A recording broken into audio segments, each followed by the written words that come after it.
Today we are moving into a little bit tricky object, a sphere with a hole. Now this might look complicated at first, but if you have watched the previous 2 episodes, you will realize it's actually built from the same fundamentals. The only difference here, light and shadow behave a little more differently, and that's exactly we are going to understand step by step. By the end of this, you will be able to break this down and draw it with confidence. So grab your pencils, let's start. Make sure you religiously try to understand things, don't just watch. Practice the same things along with me. Pause wherever needed, repeat it and observe it carefully. Because improvement doesn't come from watching, it comes from doing it. Let's get into it. To draw this drawing, we need the exact same framework. First, try to draw the outline precisely using the overhand grip method. Try not to mark it through dark lines.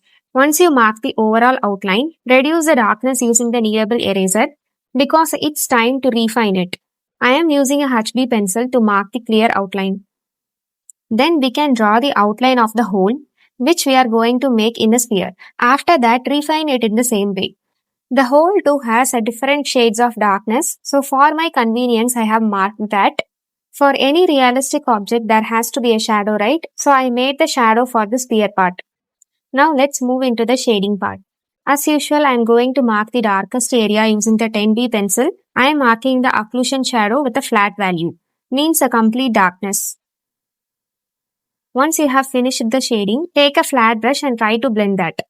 I am repeating the layers again to build the darkness. For merging the layers, I am using the rounded motion using a 10B pencil. Before moving into the cast shadow, I am using a 8B pencil for rendering. Here I don't want the cast shadow to be so dark, so I am continuing to make the layers using a 8B pencil. Once I have completed the shading part, I am using the brush with the loose bristles for blending. I am just rendering the layers to fill the white spaces. I am using a tissue paper for making the smooth layers. I am also repeating the layers till I am getting the values correct. Then we will move into the shading of the hole. So here also I am using a 10B pencil for the dark layers. Once you bring the value variation, use a brush to blend that area. Later, repeat the dark layers using a 10B pencil again. Even the hole, it is not flat, it have value variation. So now we can make the value variation using a 8B pencil. For my convenience, I have marked the outline area. Later, we can start to build the layers using a 8B pencil layer by layer. Likewise, I have bring the value variations there. It's the time to blend with the brush. I am using the brush with the loose bristles to make even blendings. You can use a tight brush for making the dark layers. So we have to be careful while drawing the edges. I am marking the edges layer by layer. I am just making the dark edge and I am using a 8B pencil for that. Once you have marked the outline of the opening, now I am repeating the same layers again to build the darkness inside because I was not satisfied with the darkness I have already given. I am also blending the opening with a tight brush because the area is very narrow, right?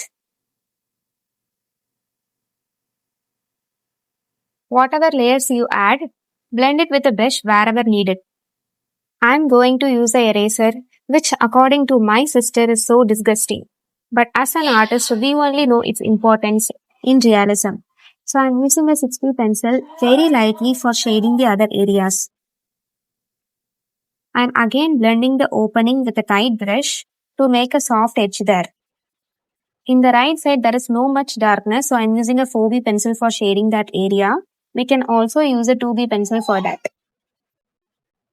Once completed, I am removing the darkness for bringing the highlights part. Just using a tissue paper for bringing a smooth layers, devoid of patches. Again, I am bringing the highlights part in the border region. In the outer area also, I am removing the darkness because it is the region which gets a light. So I want to clearly mention to you all, this drawing will take a little more time than shown in the video. So if you are not getting the result, don't panic. Try to make it yourself by giving more time. So now I am using a 8B pencil for shading the outer areas.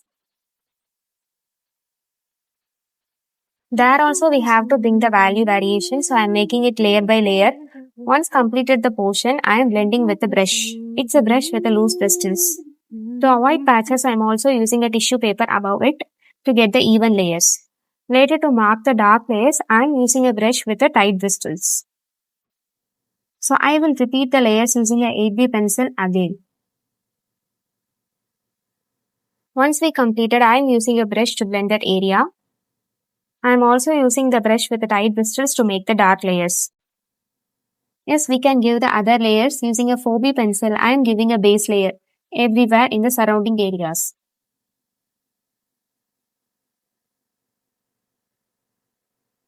Once you have completed, use a tissue paper to blend the areas well without leaving patches. I am using a 2B pencil for making the outline part. Here I am not using more darkness because that is the area which gets light. As I was not satisfied with the darkness, I am using a 4B pencil above the layers till I get the desired darkness. Once the layer is finished, as usual, blend with a brush. I am just marking the outline of the parts which is opposite to the light region.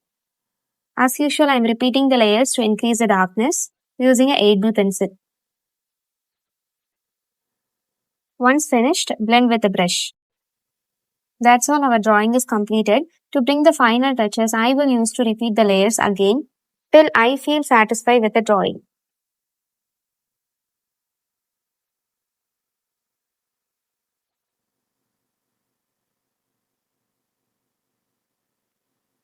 Don't forget to mention if you like this video because it makes me motivated to bring these types of contents to you. Stay with the series to learn realism properly. We will meet in the next video.